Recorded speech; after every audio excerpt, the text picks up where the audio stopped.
காளியம்மா ஆலங்குடி நாடியம்மா அறந்தாங்கி வீரம்மா காளியம்மா பொன்மகள தேவியம்மா பொற்பன காளியம்மா ஆலங்குடி நாடியம்மா அறந்தாங்கி வீரம்மா காளியம்மா திருவப்பூரில் வாழ்பவனே முத்துமாரியம்மா திருவப்பூரில் வாழ்பவனே முத்துமாரியம்மா திருவேற்காட்டில் வாழ்பவனே கருமாரியம்மா பொன்மகள தேவியம்மா பொற்பன காளியம்மா ஆலங்குடி நாடியம்மா அறந்தாங்கி வீரம்மா காளியம்மா பொன்மகளே தேவியம்மா பொற்பன காளியம்மா ஆலங்குடி நாடியம்மா அறந்தாங்கி வீரம்மா காளியம்மா என்ற அந்த அம்மனுடைய பொன்னார் திருவடிகளை போற்றி தொழுது வாழ்த்தி வணங்கி அருமம்மா. பிறந்து சிறந்த பல மொழிகளுக்கிடையே சிறந்தே பிறந்த என் அன்னை தமிழுக்கு இந்த இரவு நேர ஈர வணக்கங்களை உரித்தாக்கி நகைச்சுவை சொன்னால் மட்டும் மனிதர்களுடைய மனதில் இடம் பிடிக்க முடியும். ஆனால் நல்ல கருத்துக்களை கூட சொல்லி மக்களுடைய மனங்களை வெல்ல முடியும் என்பதை நடைமுறையில் நிரூபித்து காட்டிருக்கக்கூடிய நல்ல நடுவராகிய உங்களை வணங்கி நன்றி. நடுவர் அவர்களை இப்போ உங்களெல்லாம் வணங்கணும்னு சொன்னா இந்த காலத்துல நல்ல யூத்தா இருக்கிற நாங்க வரணும்.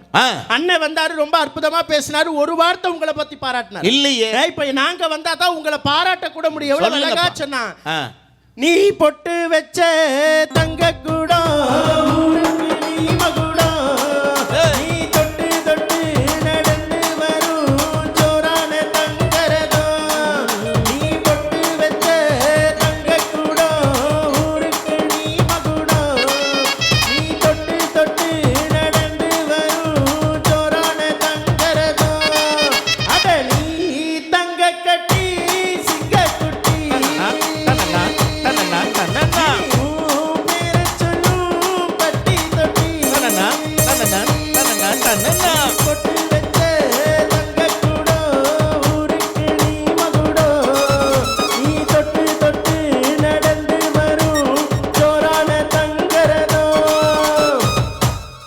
கைதட்டல் கொடுக்கலாம்.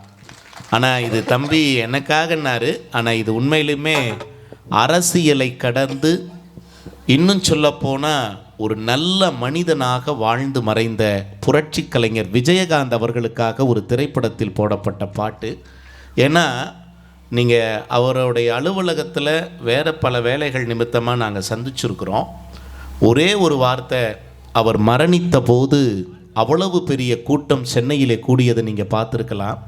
அதில் அவர் நண்பர் சொன்னார், சார் இந்த மைக் எடுத்துக்குங்க, தமிழ்நாட்டில் இல்லை எங்கே வேணாலும் போங்க, அவருடைய ஒரே ஒரு குறையை மட்டும் யாராவது சொல்ல சொல்லுங்க அப்படின்னாரு. ஒரு நல்ல மனிதன் வாழ்ந்ததற்கான அடையாளமாக இதை சாட்சியாக பார்க்கலாம். ரொம்ப சிறப்பு தம்பி. நடுவர் அவர்களே, இப்போ நீங்கள் சொன்ன வாசகத்திலேயே மனிதன் மகிழ்ச்சியாக இருந்தது இந்த காலம்னு ஆயிடுச்சு. அதாவது அந்த காலம் தான் நல்லா இருக்குங்கிறாங்க கோபி. இந்த காலத்துல எதுவுமே சரியில்லை. வீடு பெருசா இருக்கு, மனசு சிறுசா இருக்குங்கிறாரு. நாயோட வாக்கிங் போறான். நாயோட அவன் வாக்கிங் போனா என்ன, ஜாக்கிங் போனா இவங்களுக்கு என்ன கேளுப்பா. அந்த காலம் தான் நல்லா இருக்குன்னு சொன்னாங்கல்ல, அப்படியே வந்து ரெண்டு பேரும் எப்படி வந்திருக்கணும். இந்த பொண்ணு பாத்தீங்கன்னா நல்லா கண்டாங்கி புடவை எடுத்து பின்கோசவம் கட்டிக்கிட்டு வந்திருக்க வேண்டியதானே. 8 கஜம். அதுல அண்ணன் வந்தாரு பாருங்க, நல்ல பளபளன்னு பட்டு சட்டை போட்டு வந்திருக்கிறார். அவர் எப்படி வந்திருக்கணும், ஒரு கோவணத்தை கட்டிக்கிட்டு மணப்பான மாடு கட்டி மாயவரம் ஏறு பூட்டி, மணப்பான மாடு கட்டி மாயவரம் ஏறு பூட்டி, வயக்காட்ட உழுது போடு செல்லக்கண்ணே, பசும் தலைய போட்டு பாடுபடு செல்லக்கண்ணே, மணப்பான மாடு கட்டி மாயவரம் ஏறு பூட்டி, வயக்காட்ட உழுது போடு செல்லக்கண்ணே, பசும் தலைய போட்டு பாடுபடு செல்லக்கண்ணே. அப்படி வந்திருக்கணும். கோவணத்தை கட்டிக்கிட்டு. ஆனா ஒண்ணு கோபி, கோவணத்தை தயவு செய்து எளிய ஆடையாக பார்க்காதீர்கள்.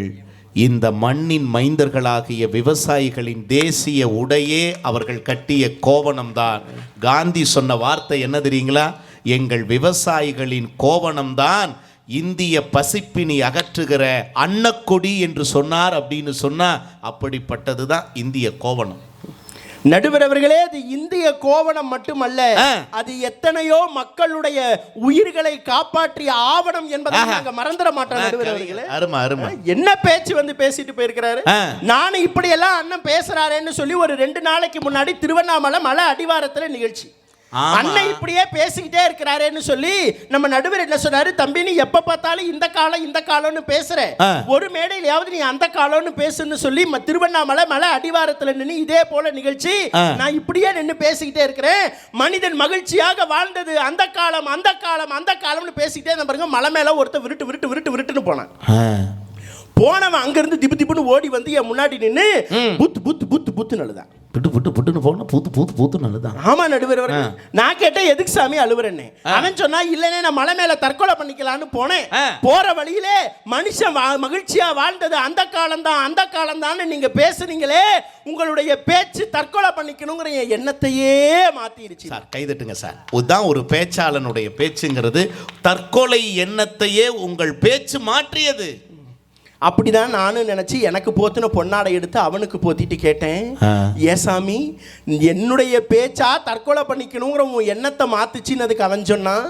மனுஷ மகிழ்ச்சியா வாழ்ந்தது அந்த காலம்னு பொய்யா பேசுற நீயே உசுரோட இருக்கும் பொழுது நான் என்னத்துக்கு சாவன் சொல்லுன்னா. என்ன தேவைக்கு சாவம்னு, என்ன தேவைக்கு நடுவர் அவர்களே வந்து பேசுனதெல்லாம் பாருங்க. நடுவர் அவர்களே அதுவும் ஒரு அற்புதமான கருத்து ஒண்ணு வச்சார். என்ன? கஸ்தூரி பாய் அது வாஜ்பாயை விட பெரிய பாய். அரிய கண்டுபிடிப்பு நடுவர் அவர்களே. அடுத்த வாரம் அவருக்கு அமெரிக்காவில் கூப்பிட்டா ஆஸ்கர் விருது தரப்போறாங்க. அமெரிக்காவில் கூப்பிட்டா ஆஸ்கர் விருது தரப்போறாங்க. இதுல வேற ஒரு பையன் Kasturi boy, it is boy not boy only girl அப்படின்னு எழுதுறாங்க. எங்க வாத்தியார் சொன்னதெல்லாம் நம்பினது அந்த காலம். ஆனா வாத்தியாரே சொன்னாலும் அதுல தப்பு இருக்கான்னு கேட்டதுதான் இந்த காலம். அததான் அழகா சொன்னான். ஏன் என்ற கேள்வி இங்கு கேட்காமல் வாழ்க்கை இல்லை, நான் என்ற எண்ணம் கொண்ட மனிதன் வாழ்வதில்லை. எப்படி இருக்கு பாருங்க, ஒரு விழிப்புணர்வு. ஆனா நீங்க சொல்றீங்க கோபி, இன்னைக்கெல்லாம் ரொம்ப ஒரு மாதிரியா எழுதுறேன். அன்னைக்கெல்லாம் நான் எழுதுனேன். இன்னைக்கு ஐபிஎல் நடக்குது பாக்குறீங்களா? ஐபிஎல் பாக்குறேன் நடுவர். எந்த மேட்ச் நடந்தாலும் பார்க்குறானோ இல்லையோ, சிஎஸ்கே மேட்ச் நடந்தால் மட்டும் நம்மால் உட்காந்துடுறான். அதுலேயும் யார் ஆடினாலும் பார்க்க மாட்டேங்கிறான். தலை தோனி வந்துட்டார்னா மட்டும் அப்படியே பார்க்குறான். கைதட்டுங்க பார்க்கும் தலை ரசிகர்கள்லாம் அப்படியே. அங்கே பாருங்கள் ஒரு ஆயா கூட கைதட்டுது. ஒரே வார்த்தை என்ன தெரியுமா? சரி பையனுங்களுக்கு கிரிக்கெட் மேலே ஆர்வமே அப்படின்ட்டு கிரிக்கெட்ங்கிற தலைப்பில் ஒரு கட்டுரை எழுதுறான்னு. 6 பக்கம் எழுதுனான். எல்லாம் ஒருத்தன் ஒன்றும் கூட எழுதலை. கரெக்டாக 1 மணி நேரம் ஆச்சு, நேரம் முடிச்சு பேப்பரை கொடுங்கடான்னு. கடைசியாக ஒரு வரியை எழுதி என்கிட்ட கொடுத்துட்டு போயிட்டான். என்ன நடுவில் 6 பக்கம் எழுதினவனை விட அந்த ஒரு வரி எழுதினவனை தான் படித்தேன். என்ன எழுதுனா தெரியுமா? மழையின் காரணத்தால் ஆட்டம் இன்று ரத்துன்னு எழுதிட்டு போயிட்டான். அவன் தானே வகுப்புல முதல் மதிப்பெண்ணே அவன் தான். எனக்கு கீழே அருவாள் சிம்பிள் போட்டிருந்தான். மார்க்கு போடலைன்னா வெட்டுவேன். எங்க எப்பேற்பட்ட இளைஞர்களை இன்னைக்கு நாங்க உருவாக்கி வச்சிருக்கிறோம். எங்க ஒரு காலத்துல புளிய மரத்துக்கு அடியில படுத்திருந்தா அவங்க செத்து போயிடுவாங்கன்னு சொன்னது ஒரு காலம். ஏன் புளிய மரத்துக்கு அடியில படுத்திருந்தா செத்து போயிடுவாங்கன்னு கேட்டா, இரவு நேரத்துல புளிய மரத்திலிருந்து வரக்கூடிய அதிகப்படியான ஆக்சிஜனை தாங்கிக்க கூடிய சக்தி மனிதனுடைய நுரையீரலுக்கு இல்ல, அதனால அவன் மூச்சு திணறலாகி செத்து போயிடுவான்னு என்கிற அறிவியல் கருத்துக்களை கூட தெரியாம ஒரு காலத்துல புளிய மரத்துக்கிட்ட போனா பேயடிச்சு செத்துருவான்னு சொல்லி இருந்த காலத்தில் கூட ஒரு நல்ல விழிப்புணர்வை உருவாக்கி மாணவர்கள் மத்தியில் ஒரு புதிய மலர்ச்சி உருவாக்கியது எதுன்னு கேட்டா இந்த காலம் தாங்கிறத நீங்க மறந்துடக்கூடாது நடுவர். அடுத்து ஒண்ணு வந்து சொன்னார். அதனாலதான் நம்ம பாட்டே கொடுத்தான். வேப்பமர உச்சியில் நின்னு பேயொன்னு ஆடுதுன்னு,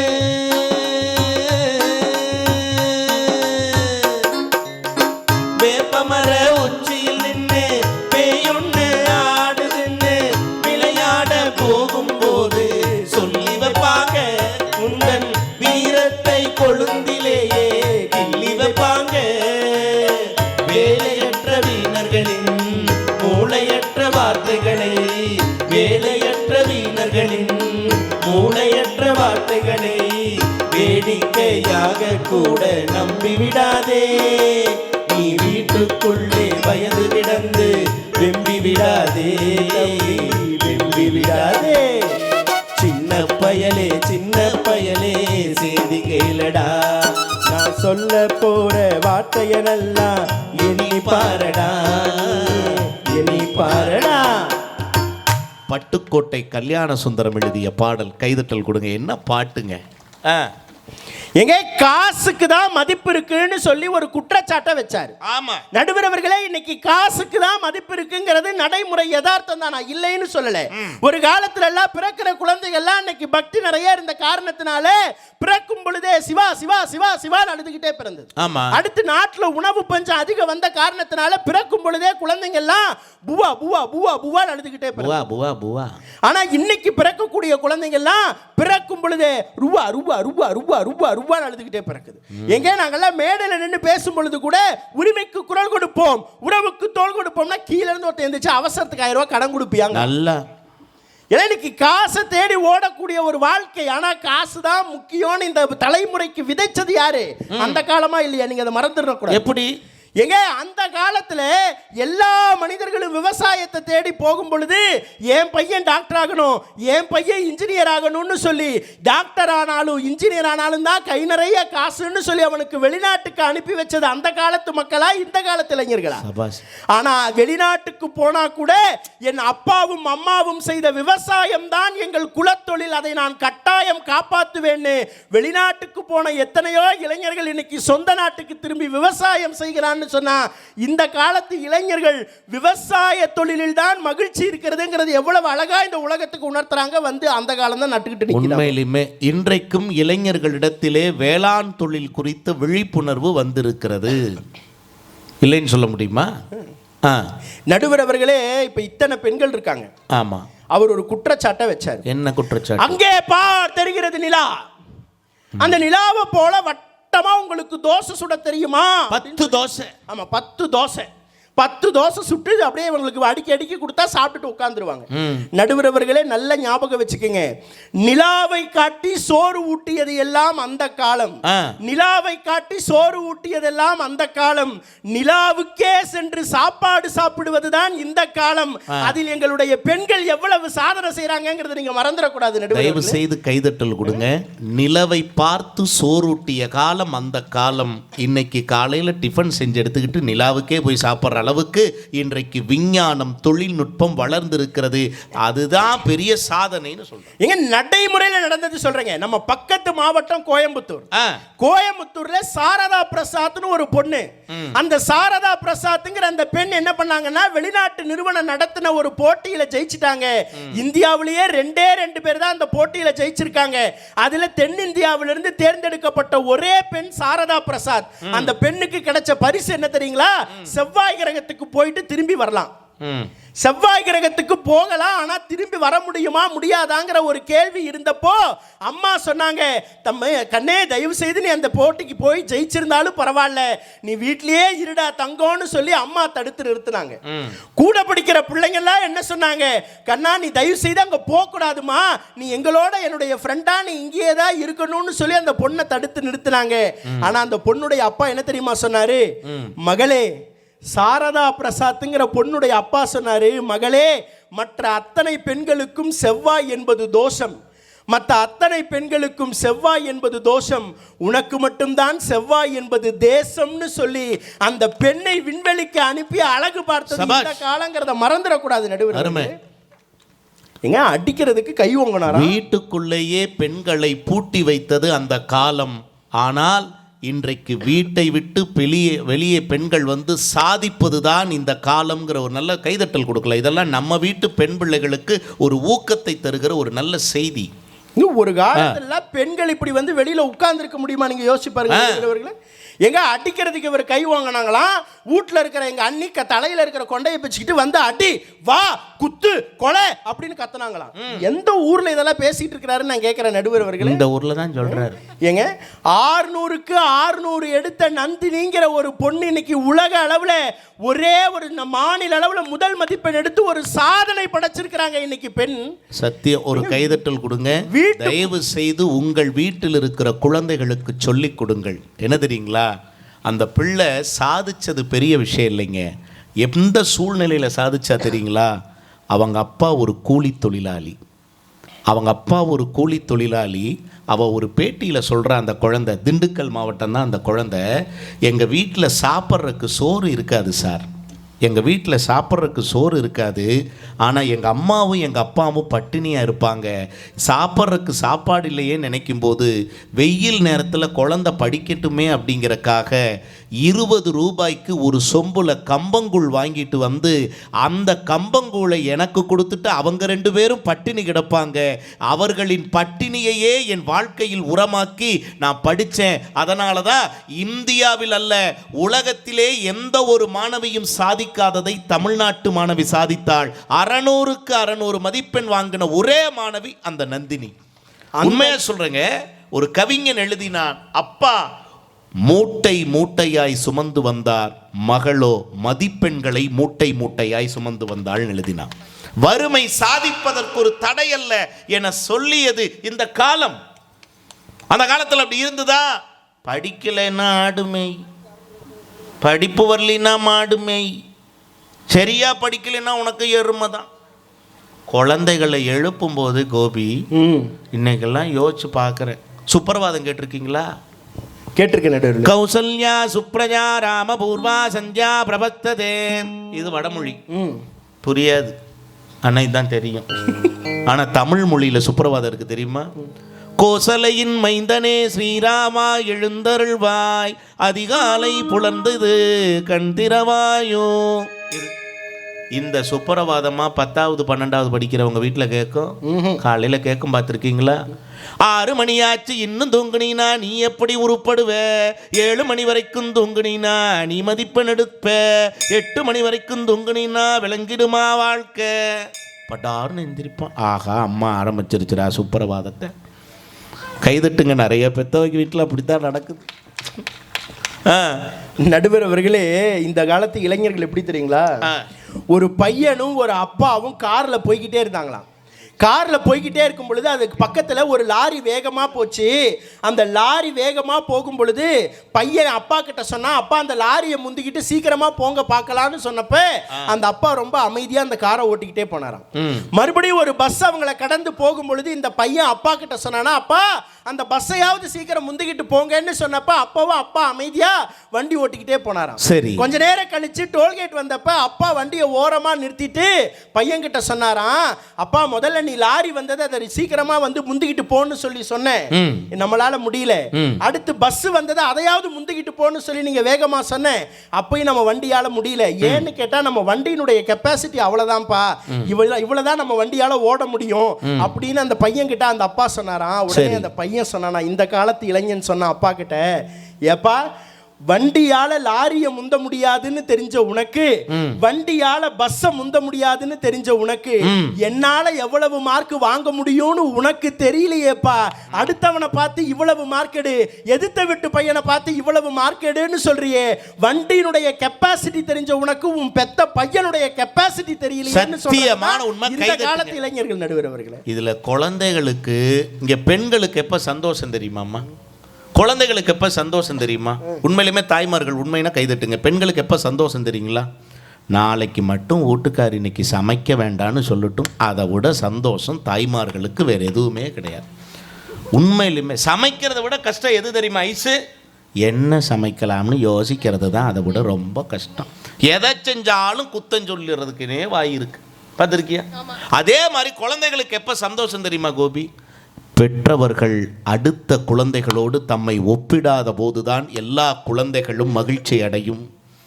அந்த வீட்டை பாடுறா, இந்த வீட்டை பாடுறா. ஒரு தாத்தா சொல்லியிருக்க, நான்லாம் சின்ன வயசுல எப்படி படிச்சு தெரியுமா? அவர் பள்ளிக்கூட பக்கமே போனதில்லை. ஆனா இப்ப தாத்தா சொல்லுவார், அப்துல் கலாம் எல்லாம் உன் வயசுல அப்படி பாடுபடுவார்ரா, நீ என்னடா படிக்கிற? இவன் சொன்னான், உன் வயசில் அப்துல் கலாம் போய் சேர்ந்துட்டாரு, நீ தான் திண்ணையில் கிடக்கிறேன்னு ஏதாவது சொல்கிறான். இன்னைக்கு எல்லாம் மாறி மாறி பேசுகிறான். நடுவர் அவர்களே, இப்ப ஒரு மிகப்பெரிய குற்றச்சாட்டு வச்சாங்க, இந்த காலத்து மனிதர்கள் கிட்ட பணத்தை நோக்கிய பேராசை இருக்குன்னு சொன்னாங்க. எங்க ஒண்ணு இல்லைங்க, எங்க எதிர்த்த வீட்டுல இருக்கிற அக்கா ரோட்ல போற வரவங்களுக்கு எல்லாம் பாயாசம் கொடுத்தாங்க. நானும் ஓடி போய் ஒரு டம்ளர்ல பாயாசத்தை வாங்கி குடிச்சிட்டு, அக்கா எதுக்குக்கா பாயாசத்தை கொடுக்கறேன்னதுக்கு அந்த அக்கா சொன்னாங்க, இல்லப்பா தம்பி, நம்ம பக்கத்து வீட்டு பரிமளா நம்ம ஊர்ல இருக்கக்கூடிய மிகப்பெரிய துணி கடையில போய் துணி எடுத்திருக்கிறா, பம்பர் பரிசுல அவளுக்கு 10 லட்சம் ரூபாய்க்கு ஒரு கார் விழுந்திருக்கு, அதுக்காக தான்டா பாயாசம் கொடுக்கறேன்னு சொன்னாங்க. அடே அப்பா இவ்வளவு பெரிய மனசா உனக்குன்னு சொல்லி காலை தொட்டு கும்பிட்டுட்டு அந்த அக்காட்ட கேட்டேன், அக்கா பக்கத்து வீட்டு பரிமளாவுக்கு பரிசு விழுந்ததுக்கு நீ பாயாசம் கொடுக்குறியே, உனக்கு எவ்வளவு பெரிய மனசுன்னு கேட்ட உடனே அந்த அக்கா சொன்னிச்சு, நான் அதுக்கெல்லாம் அவளுக்கு பரிசு விழுந்ததுக்கெல்லாம் பாயாசம் கொடுக்கல. அவள் பரிசு விழுந்ததை வாங்கணும்னு சொன்னால் அவள் போய் ஒரு அந்த பில்லை காட்டணும். நேற்று துணி துவைக்கும் பொழுது அவங்க புருஷன் பேக்கெட்டில் இருந்த அந்த பில்லை காணாமல் இருந்தது, அது தெரியாமலே துவைச்சிட்டா. இப்போ பில்லு சுக்குநூறாக கிழிஞ்சு போச்சு. இப்போ அவள் எப்படி 10 லட்ச ரூபா காரை வாங்குறா, நான் பார்க்குறேங்கிறதுக்காக தான் பாயாசம் கொடுக்குறேன்னுச்சு. நடுவர் அவர்களே, இது பேராசை இல்லை. சரி, இந்த காலத்திலையும் கோயம்புத்தூர் மாவட்டத்தில் வடிவேலம்பாளையத்தில் கமலாத்தாள்னு ஒரு பாட்டி வயசு 100ஆக இருக்கக்கூடிய அந்த தள்ளாத வயதில் கூட ஒத்த ரூபாய்க்கு இட்லி வித்து தன்னுடைய பண்பாட்டையும் மிகப்பெரிய பாரம்பரியத்தையும் காப்பாற்றுகிறாள்னு சொன்னா ஒரு செய்தி சொல்லட்டுங்களா? அந்த வயதான பாட்டி கொங்கு வேளாளர் இனத்தை சார்ந்த பாட்டி அடுத்தவர்களின் வயிறை நிரப்பி பார்க்க வேண்டும் என்கிற மகிழ்ச்சி அந்த தாயிட்ட உண்டு. நடுவர் அவர்களே, நிறைவா 2 செய்தியை சொல்லிட்டு பேச்சு நிறைவு செய்ய சொல்லுங்க. இந்த காலத்து இளைஞர்கள் எப்படிப்பட்டவங்கிறத சொல்றேன் கேளுங்க. ஒரு பையன் அப்பா அம்மாவால வளர்க்கப்பட்டு நல்லா படிச்ச பையன் வெளிநாட்டுக்கு வேலைக்கு போனான். வெளிநாட்டுக்கு வேலைக்கு போன அந்த பையன் முதல் சம்பளம் ₹1,00,000 வாங்கிட்டு நேரா தன்னுடைய வீட்டுக்கு வந்து அப்பா கிட்ட கொடுக்கலான்னு சொல்லி அந்த பணத்தை எடுத்துட்டு போய் அம்மா கிட்ட சொன்னா, அம்மா தயவு செய்து என்னுடைய முதல் சம்பளம் அப்பா கிட்ட கொடுத்தீனா ரொம்ப சந்தோஷப்படுவாரு, இந்தாம்மா நீ போய் அப்பா கிட்ட கொடு அப்படின்னு சொல்லி சொன்னான். உடனே அம்மாவுக்கு கோபம் வந்தது. ஏண்டா சம்பாதிச்சது நீயே, நீ போய் உங்க அப்பாட்ட கொடுத்தாதாண்டா அவர் ரொம்ப சந்தோஷப்படுவாரு, ஆனா நீ என்னடா என்கிட்ட கொடுக்க சொல்றேன்னதுக்கு அந்த அம்மா அந்த நல்ல இந்த காலத்து இளைஞன் எவ்வளவு அழகா சொன்னா, இல்லம்மா சின்ன வயசுல நான் பள்ளிக்கூடத்துக்கு போகும் பொழுது அப்பா எனக்கு மிட்டாய் வேணும்னு சொல்லி காசு கேட்பேன், அப்பா இந்த கையில அப்பா இப்படி கொடுப்பாரு, நான் இப்படி வாங்குவேன். சரி. அடுத்து நான் பள்ளிக்கூடத்துக்கு போகும் பொழுது அப்பா நோட்டு புக் வாங்கணும்னு சொல்லி காசு கேட்பேன், அப்பா இப்படி கொடுப்பாரு, நான் இப்படி வாங்குவேன். காலேஜுக்கு போகும் பொழுது பைக் வாங்கணும்னு சொல்லி அப்பா கிட்ட காசு கேட்டேன், அப்பா இப்படி கொடுத்தாரு, நான் இப்படி வாங்கினேன். எல்லா காலகட்டத்திலையும் கொடுக்கிற அப்பாவுடைய கை மேலே இருந்தது, வாங்குற என்னுடைய கை கீழே தான் இருந்தது. இன்னைக்கு நான் முத சம்பளம் வாங்கிட்டேன், எங்க அப்பா கிட்ட கொடுக்கலான்னு போகும் பொழுது கொடுக்கிற என் கை மேலே இருக்கும், வாங்குற எங்க அப்பா கை கீழே இருக்கும். ஒரு நாள் எங்க அப்பாவுடைய கையை நான் கீழே வர விடமாட்டேன் சொன்னானே, அதுதான் நடுவரவர்களே இந்த காலத்து இளைஞர்கள்.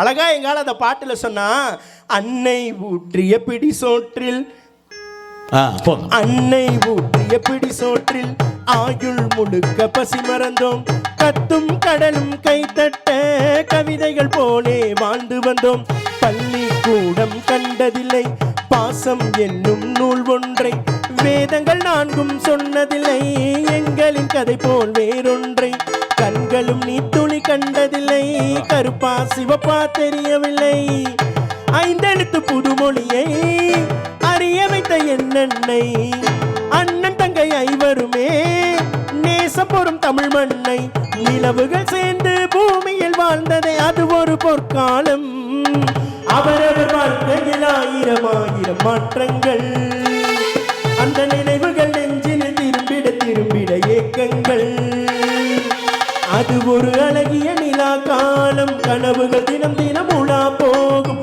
அது ஒரு அழகிய நிலா காலம், கனவுகள் தினம் தினம் உலா போகும், நிலவுகள் சேர்ந்து பூமியில் வாழ்ந்ததே அது ஒரு பொற்காலம். சாதாரண வாழ்க்கையை கூட பொற்காலமாக மாத்துறது இந்த இளைஞர்களால தான் நடுவர்களே முடியும். நடுவர்களே, நிறைவா ஒரே ஒரு செய்தி சொல்லுங்க. இன்னைக்கு அந்த காலத்துல பாத்தீங்கன்னு சொன்னா சாதியாலே மதத்தாலே இனத்தாலே நிறத்தாலே பாகுபட்டு கிடந்தாங்க மக்கள். ஆனா இன்னைக்கு எல்லோரும் ஓர் குலம் எல்லோரும் ஓரினம்னு இருக்கிறாங்க. ஒரு தாய்ப்புறாவும் குஞ்சுப்புறாவும் ஒரு தேவாலயத்துல இருந்தது. சர்ச்சுன்னு சொல்லக்கூடிய அந்த தேவாலயத்துல இருந்த அந்த புறாக்கள் அங்க வெள்ளை அடிக்கக்கூடிய வேலை வந்ததுனால அங்கிருந்து கிளம்பி பள்ளிவாசல் சொல்லக்கூடிய மசூதிக்கு வந்து கொஞ்ச நாள் இருந்தது. சரி, அங்கேயும் வெள்ளை அடிக்கக்கூடிய வேலை வந்ததுனால அந்த தாய்ப்புறாவும் குஞ்சுப்புறாவும் கோயில் கோபுரத்துக்கிட்ட வந்துருச்சு. இப்ப அந்த குஞ்சுப்புறா தாய்ப்புறா கிட்ட கேட்டுச்சான், அம்மா அம்மா முதல்ல நாம ஒரு தேவாலயத்துல இருந்தோம், அந்த தேவாலயத்துக்கு வரக்கூடிய மனிதர்கள் எல்லாரையும் வந்து கிறிஸ்தவர்கள்னு சொன்னாங்க. அடுத்து நாம பள்ளிவாசலுக்கு வந்தோம், பள்ளிவாசலுக்கு வந்த அத்தனை மனிதர்களையும் இஸ்லாமியர்கள்னு சொன்னாங்க. இப்ப நாம கோயில் கோபுரத்துல இருக்கிறோமா, இங்க வரக்கூடிய மனிதர்கள் எல்லாரும் இந்துக்கள்னு சொல்றாங்க. ஏமா நாம தேவாலய கோபுரத்திலேயோ பள்ளிவாசல் கோபுரத்திலேயோ அல்லது கோயில் கோபுரத்தில் எங்கே இருந்தாலும் நமக்கு புறாக்கள்னு தான் பேர். ஆனால் இந்த மனுஷங்களுக்குள்ள மட்டும் ஏமா கிறிஸ்தவர்கள், இஸ்லாமியர்கள், இந்துக்கள்னு இப்படி நிறைய பேருன்னு கேட்ட உடனே தாய்ப்புறா குஞ்சுப்புறா கிட்ட சொன்னிச்சான், அதனால் தான் கண்ணே அவர்கள் கீழேயே இருக்கிறார்கள், நாம் மேலேயே இருக்கிறோம்னுச்சான்.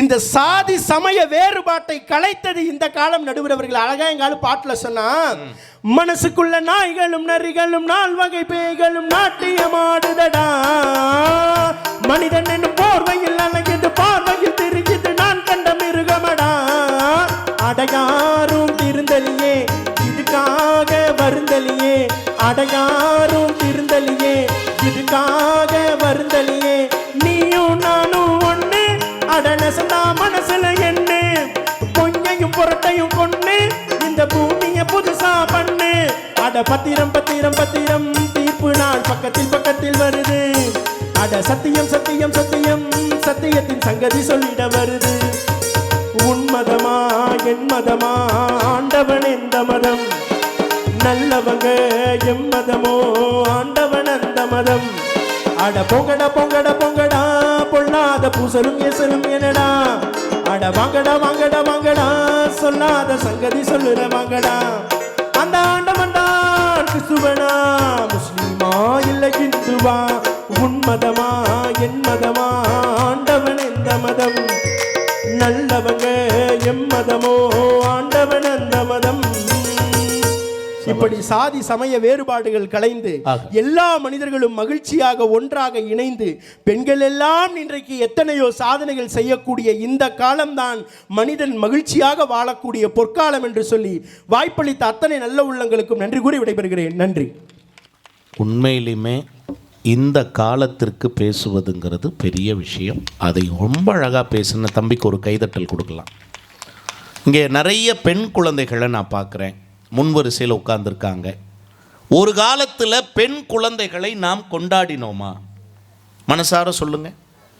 அந்த காலத்தில் சொல்லி வச்சான், 5 பெண் குழந்தையா பெற்றுட்டா அரசனும் ஆண்டியாவான், 4 பெண் பிள்ளைய பிறந்தா நடுத்தருவில் தான் சோறு, 3 பொம்பளை பிள்ளைய பெற்றவன் முச்சந்தியில் கிடப்பேன், என்னென்னமோ சொல்லிவிட்டு இருக்கேன் வாய்க்கு வந்ததெல்லாம்.